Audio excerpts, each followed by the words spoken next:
और क्यों ना आ जाए, वो अपनी कला के सच्चे विश्वास के बदौलत उसी को लेकर आगे बढ़ते रहते हैं। लाख कोशिश करने के बाद भी सक्सेस नहीं मिली, इस विचार के साथ वो कभी भी अपना रास्ता ना बदल ले। और यही कारण है कि उन्हें ऐसे मुकाम पर पहुंचाता है जहां पहुंचने में किसी साधारण इंसान के लिए 10 जन्म भी कम पड़ जाते हैं। आज मैं जिस महान शख्सियत की पावरफुल स्टोरी सुनाने के लिए जा रहा हूँ, वो भी एक ऐसी शख्सियत है। जब ये वीडियो खत्म होगा तब आपको अपनी कला, अपनी क्रिएटिविटी और सबसे इम्पोर्टेंट अपने आप पर विश्वास होगा कि दर्जनों फेल्यूर मिलने के बावजूद भी आप चुने हुए रास्ते पर डेट नहीं करोगे और अंततः उस शिखर को हासिल करोगे जिसकी अपनी कल्पना नहीं की होगी। ये इंसान कोई मोस्ट टैलेंट या कोई एक्स्ट्रा ऑर्डिनरी वाला पर्सन नहीं था, नहीं उसने कभी ऐसे यूनिक कला थी जिसमें वो बहुत ज़्यादा माहिर है। लेकिन एक बात, भगवान जिस किसी को इंसान को धरती पर भेजता है ना, उसके साथ में उसे ऐसी चीज़ को जरूर देता है जिसकी बदौलत वो इंसान इस चुनौती भरी दुनिया में अपनी हस्ती को टिकाए रखे। वो चीज़ आप में कुछ नहीं, आप में छिपा हुआ आपका टैलेंट है। जो इंसान जल्दी अपने टैलेंट को पहचानेगा वो उतना ही जल्दी अपने आगे बढ़ेगा। जो इंसान अपने टैलेंट को नहीं पहचान पाएगा वो ज़िंदगी में ठोकर खाएगा, खुद को कोसता रहेगा। 5 दिसंबर 1901 को अमेरिका में जन्म होता है हमारे इस कहानी के हीरो का, जिसने खुद में छिपे टैलेंट को बड़ी जल्दी से पहचान लिया था। लेकिन इसके पीछे एक वजह संघर्ष की बदौलत इस दुनिया में अपनी नाम सुनहरी अक्षरों में दर्ज करवाया। उसने असल मानी तो संघर्ष क्या होता है करीब से जाना और महसूस किया, और वो भी इतनी कम उम्र में जिस उम्र में हम संघर्ष का नाम तक नहीं सुना होगा। उस घर के हालात इतने नाजुक थे कि उसने घर के बागडोर संभाले रखने के लिए वो अपने सोचने लगता। इस ड्राइंग करने का बड़ा शौक था, वो इतना बड़ा कि एक बार तो कोयले से अपने घर की दीवार को पूरी काली कर डाला। इसके लिए उसे अपने पिता से डांट भी खानी पड़ी। लेकिन कहते हैं ना, शौक के आगे कोई भी चीज़ बड़ी नहीं होती। हमारे हीरो डांट वो एक कान से सुनता, दूसरे कान से निकाल देता, और जहाँ जगह मिलता वो ड्राइंग करने लगता। महज 7 साल की उम्र में उसने अपने पड़ोसी की दुकान पर जाता और वहाँ बैठकर मैगजीन में छिपे चित्रों को ड्रॉ करता और नाई को दे देता। नाई उस पेंटिंग को अपनी दुकान को दीवारों पर लगा देता। नाई उसकी बदौलत में उसकी फ्री में बाल काट देता। लेकिन उसका मकसद ये कभी नहीं था कि पेंटिंग इसके लिए बनाता था जो भी लोग वहाँ बाल कटवाने के लिए आए उसके पेंटिंग को नोटिस करे और उसके टैलेंट की पहचाने। धीरे धीरे ऐसा ही होने लगा। लेकिन घर के हालात बिगड़ते चले गए। इसके लिए उसे पूरे परिवार के साथ गाँव से शहर आना पड़ा, क्योंकि शहर में पेट पालने के लिए कुछ छोटा मोटा काम तो मिल ही जाता है। लेकिन बहुत दिनों तक उसके पिता को कोई काम नहीं मिला। घर में कंगाली इतनी ज़्यादा हो गई थी कि खाने के लिए मोहताज होना पड़ रहा था। मगर किस्मत का साथ मिला और उसके पिताजी को पेपर बांटने का काम मिल गया। उसके पिता को सुबह सुबह पेपर बांटने का जाना पड़ता था।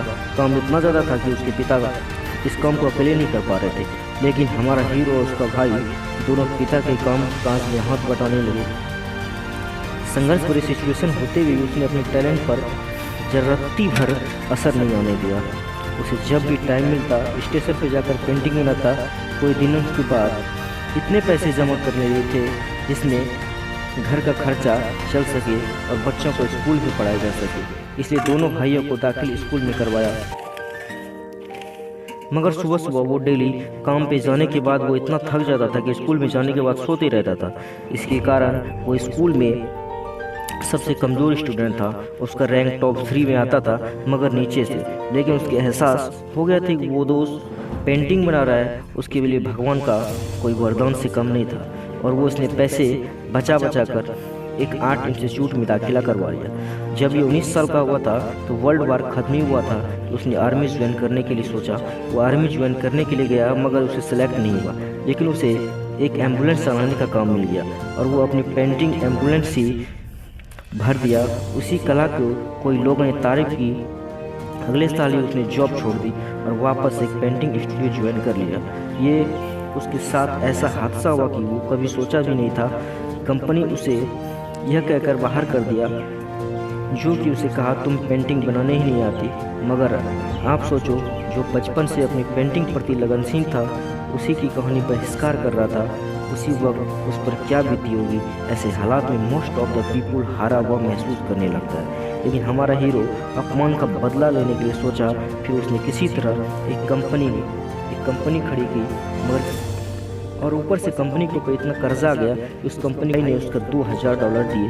फिर से मेरा हीरो एक नई कंपनी खड़ी की और वो कंपनी चलने लगी। काम इतना बढ़ने लगा कि लोगों को काम देना पड़ा। सोच कर देखो, कुछ समय पहले जिस जिस बंदे ने नौकरी की जरूरत थी वो आज दूसरे के काम दे रहा था।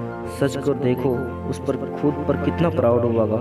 सब कुछ अच्छे से चल रहा था और ट्रेन से सफ़र कर रहा था और वो कुछ ऐसी रैंडम चीज़ों पे ड्रॉ कर रहा था जिस दौरान उसे एक बड़े कान वाले चूहे की तस्वीर बनाई। और जब वो घर आया तो उसने अपनी वाइफ के कहने पर इसका नाम मिक्की रखा और उसने इस चूहे के ऊपर एनिमेशन फिल्म भी बनाई और आवाज़ दी।